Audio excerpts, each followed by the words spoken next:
This is on the more microchipping of humans.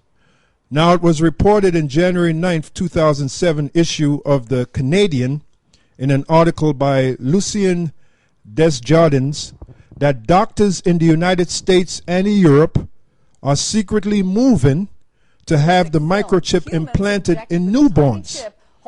Now, where's the reference? In an issue called the Canadian, the January 9th, 2007 issue of the Canadian. That's where you'll find that reference. It was revealed by Dr. Kyle that then Prime Minister Olof Palme of Sweden had already given permission back in 1973 to implant prisoners, and Data Inspection ex-Director General Juan Freese revealed that nursing home patients were implanted in the mid-1980s. Now, this is all information coming out showing you that the elites, the wicked elites, ultimately want everybody chipped, man. All right? One bad thing about having a microchip implanted in oneself is that fact that you could then be followed anywhere in the world. According to Dr. Kyle, today's microchips operate by means of low-frequency radio waves that target them with the help of satellites. The implanted person can be tracked anywhere on the globe, which turns those wicked elites into what? Godlike individuals. They want to be God. They want to play God. Isn't that what the book of Ezekiel said? The Prince of Tyrus, I am God. That's the modern day Prince of Tyrus, those so-called international bankers. They want to be God. They want to be the Most High. Man, we can get all kinds of scriptures to bring that out. All right? Yeah, with the chip they can play God. That's what they want. That's their ultimate goal. Now, and then, you know, the same way that they got the technology of the chip, when you use your credit card, they can track you. That's why, like, when they're looking for somebody, in particular somebody that's on the run, if they're using credit cards, what happens? They can track your last transaction. You know, so like they can track you with the chip. That's also going to be used for finance. They'd be able to track you that way. And they showed you that in that movie, The Conspiracy Theory, with Mel Gibson when he bought that book, The Catcher in the Rye. Immediately, the transaction went to the people in the know, and they knew he bought that book. And they were like, "Why did he buy that book?" Because they know the book is all about the secret elite, the Catcher in the Rye. Yeah, and you know what that also shows? That shows that when you buy stuff with your credit card, they keep a track of everything that you buy. Exactly. So wherever you go, they pretty much already know the brand of cereal you eat, the type of food you eat. Yeah, they build a profile on you. That's why they have the new cable boxes. Every certain amount of years, they keep updating the cable box. Why? Because the cable box, it secretly got a camera in it. Plus, they can know what shows you go to.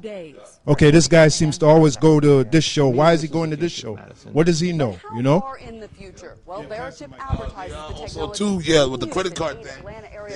They had this for the past few years now. Those prepaid credit cards. I know because I've used a few of them at a few occasions. Now, when you get it, you buy it in CVS or Walgreens. It's a Visa MasterCard symbol is on it, meaning it's backed up and it's financed by Visa and MasterCard. You buy the card, and then you got to load money onto it yourself. But they actually, what they do, you have to put your information in there, and they send it away. Then what they do, the one you buy in the stores are temporary. Then in the mail, they mail you one. They mail it to you with your actual name on it. It's like a prepaid card. It's just like a credit card. You do all the same stuff. You can load money on, but you have to load the money on there yourself. Yeah, green dot. Yeah. Because I've dealt with them a few times myself. If you can't get a bank account, or you don't want to have a bank account, you can get that. And they say, well, this is even better than having an actual bank account, because this way nobody can get in there but you, because you load the money on there. You don't have to worry about somebody going into your bank account if you got a bank account and stealing your money, this, that, and the other. But that's another way of tracking you. It's a credit card, man. Now they got that accessible, and a lot of people be buying them, man. A lot of people buy it. That's another way. If you figure you don't have a bank account, so they can't track you, they get you with them prepaid cards, man. Okay. Yeah, I just want to because you were bringing out how they track you on your computer also. Your browser, you know, it has something called cookies, right? So a cookie basically tracks every site you go to. Now they got it to a level that you go to certain web pages, they have ads, and the ad in a web page will be on something that you might have been shopping for a couple days ago. That's right. Yep. Anything, yep. Like if you went on one site or you did, it's like they read your mind, man. You know?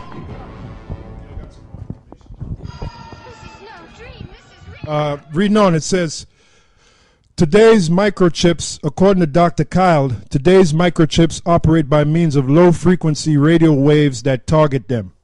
With the help of satellites, the implanted person can be tracked anywhere on the globe. According to Dr. Kyle, brain functions can also be remotely monitored by supercomputers and even altered through the changing of frequencies. All right, now these are just showing you that these elites want to be God, man. They want to play.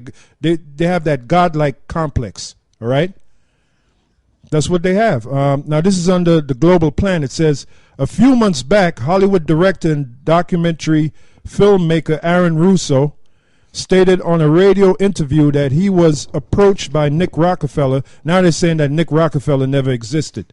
They got disinformation sites saying the guy never existed. All of a sudden now. And that Aaron Russo was not that important. That's what those disinformation sites are saying. Yeah. And asked, excuse me, and asked to join the Council on Foreign Relations, CFR. I guess the CFR never existed or doesn't exist. Yeah, the building's right here in New York City, man. Russo refused, but he asked Rockefeller, what's the point of all this? You have all the money in the world you need. You have all the power you need. So what's the point? What's the end goal? Rockefeller replied, paraphrasing, the end goal is to get everybody chipped, to control the whole society, to have the bankers and the elite people control the world. All right? It's as simple as that. Control. Some may argue that there is no way whole populations will be accepting being microchipped, that it sounds too much like a science fiction fantasy. Like, yeah, guys like Nate, morons like Nate. All right? See, but what they fail to realize is that it's going to be made mandatory.